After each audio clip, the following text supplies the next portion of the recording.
All right, guys, what is going on once again? This is the Club of the Man 1993 back up at you live again for another live review, this time of 205 Live from the January 15th, 2019 edition of 205. That, like SmackDown tonight, took place in Birmingham, Alabama. This week also was a week where 205 Live moved back to being live on Tuesday nights, instead of being pre-taped before SmackDown and being shown Wednesday nights. This moved back to Tuesday nights at 10 o'clock right after SmackDown, which honestly, this show kind of showed me why I did not want it to happen. If it was going to go live, I would rather have it been shown Tuesday nights before SmackDown, or cut out an hour of Raw and put 205 Live and the Cruiserweights there. Then again, it wouldn't be under Vince's full control anymore. But obviously, this show wasn't bad, but the main event, which was a good match, got a "This is boring" chant, and the crowd just was dead throughout this whole show at all. Like, it's just not fair to these crews. Like, WWE is trying to squeeze in all this content, and obviously 205 Live is just in a bad spot. I keep saying they need to have them taped in front of a Full Sail crowd. It's something, extra for them. They'll get the NXT tapings once a month. They'll get the 205 Live tapings as well once a month as well. And I'm sure they'll get a lot better reception because these guys definitely deserve it. Tonight was just, the crowd was crappy. Again, the whole "This is boring" chant during the main event, I wasn't happy. I mean, yes, you all have your opinions. If you did not like the match, cool. But me, I thought it was a good match, despite the fact that the person who ended up being the mystery opponent tonight for Buddy Murphy was just kind of like, okay, but he still impressed me tonight. But overall, it was an all right show. I gave it like a B, I believe it is. There's something that could have been better about this show, though, for sure. So let's get right into this review of 205 Live. Again, it took place in Birmingham, Alabama. We started off, of course, with Drake Maverick hyping us up as usual, which, keep in mind also, I want to mention, they were showing a video package in the background. The music they were using was Keith Lee's theme music in NXT. So shout out to Keith Lee, definitely. Hopefully they got his permission to do that, but, just me being picky since I'm in real life, deal with all this crap. But the show started off with Lio Rush coming out, the cover promo, welcoming us to Leo 5 Live, saying he didn't come here to make friends or party. He came here to win. Also, he gets, if I can say it to me, I came to collect. Okay, it's just, I came to collect. Again, Lio Rush, annoying as hell on the microphone, but awesome in the ring. That theme song also is badass for him. But anyways, he says, if you couldn't tell, all you need to do is look at your new ICE Intercontinental Champion for Bobby Lashley to see the results, though. He was supposed to compete at the Rumble, but since Lindsay Dorado took that from him, he's going to feel the rush, even though he said Kalisto, but Lindsay Dorado was one that technically costed him the match. So Lucha House Party comes down.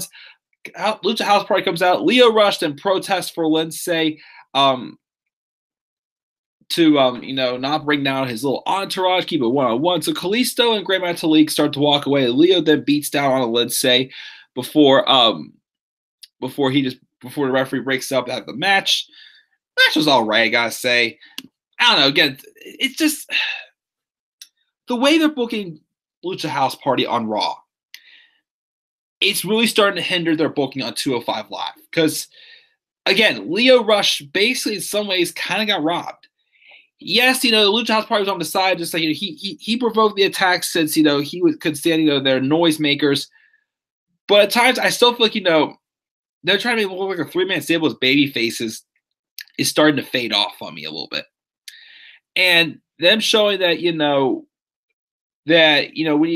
someone else needs from the Lucha House Party. You can't really needs to get like a win, without any, distractions from the others.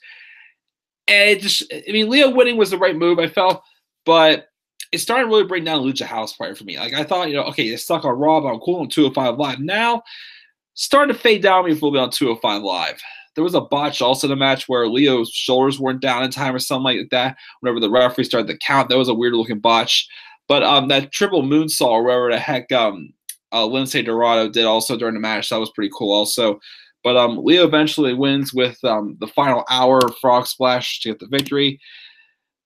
Again, though, it just just the Lucha House Party booking is just really starting to get to me also on 205 lineup because it's hindering what to do on Raw. Like same with Drake Maverick as well, and his usual stick.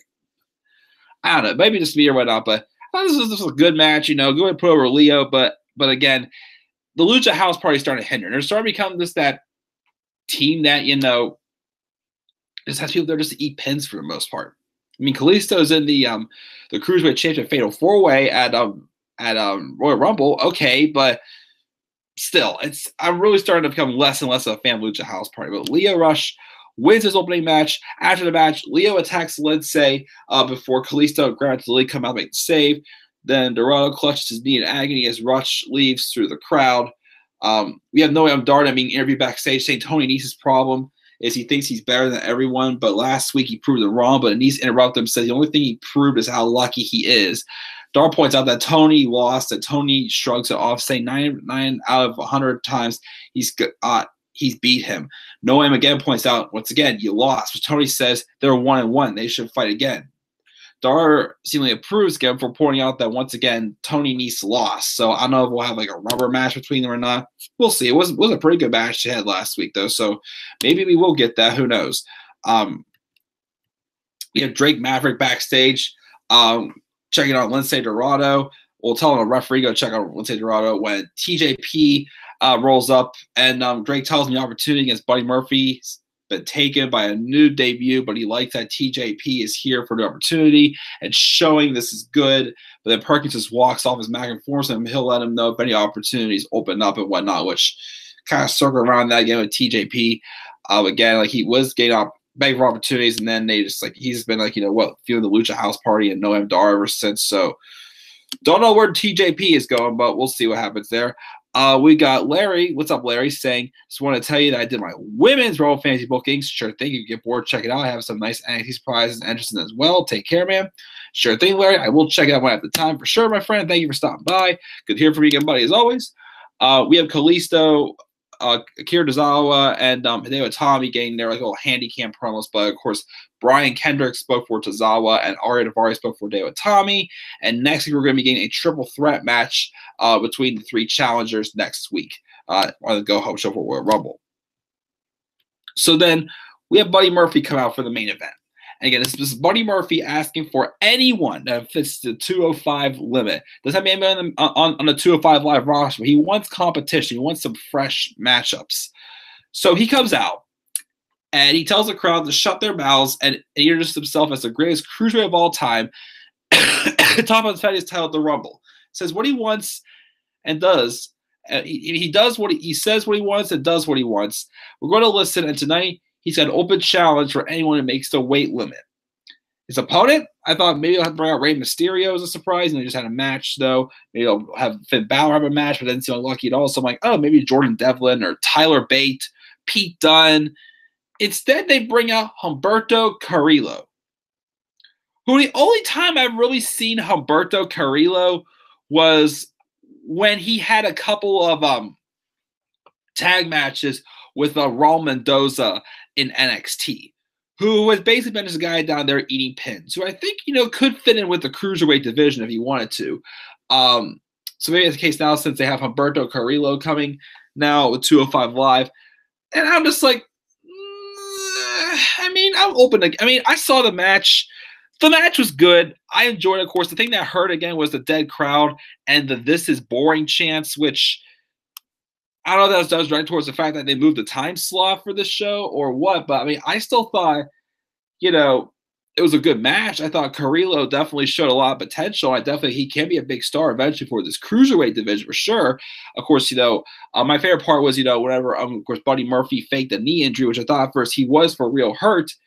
He wasn't, though. He was just trying to get, I guess the story there is Buddy Murphy started realizing, hey, he has some competition here, so he's got to, outsmart him some ways. Carrillo, though, was still able to, keep countering off him. I love the part when he did that suicide dive and, pushed Murphy over the announce table and whatnot. They brought out their floor, but eventually Murphy beats the Murphy's Law. So, a good showing by Carrillo in his first 205 Live match. But again, they didn't make a big deal out of him in 205 Live. There were no vignettes to really hype him up like they did with Leo Rush, to make him feel like he was a big deal coming to 205 Live. So he felt like a jobber at first getting an opportunity. Although he did good. Like, it was a good match. I for sure think he's has potential. They could have hyped up his debut. I felt like, him as a mystery opponent wasn't exactly, the right way I felt to, bring him in my opinion, though. Like, they could have had like a squash match or something like that against like a local talent or something like that. But I give him credit that he did have a good match, but I feel like, the lack of hype for him kind of hurt it a little bit. And again, the crowd kind of hurt the match just a little bit. It was still a good match. Of course, he already has a profile with a profile picture on 205 Live, but yeah, most of the NXT UK audience wrestlers do not. And Bobby Lashley, he's champion, still does not. And it drives me crazy, but that is what it is. So, yeah, good main event match, but again, a couple of things hindered it. I give 205 Live a B once again, guys.